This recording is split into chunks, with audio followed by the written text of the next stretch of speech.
מה את רוצה? יושב עלייך משהו. החנות שלך פתוחה. הנה, את רואה? עכשיו.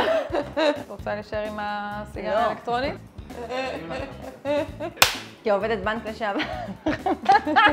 טוב, רגע, שנייה. רגע, אני התעייפתי. יאללה, לכי תחליפי בגדים. בראנות הגניה. תדברי. פרשננו. נו, איך את רוצה להגיע לזה, טל? אני לא מבינה, אני נרדמת. נו. יש לך את כל אפשר הפסקה? מה את רוצה? תדברי כבר. אוקיי, אני באה להגיד משהו חשוב. כן. טייק אחד ואנחנו סיימנו. אחרי 7 שנים בבנק אני יכולה להגיד לכם שאתם לא חייבים... אחרי 7 שנים בבנק? אחרי 7 שנים, שנים מתיישבת.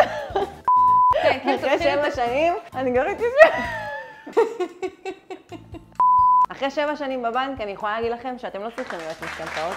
מי מחשב פה את אני תגידי לי, סתם דוגמה, נגיד יש לך נכס ששווה ממי. לא, אבל תגידי לי. נו, אני אומרת לך. לא, תגידי לי.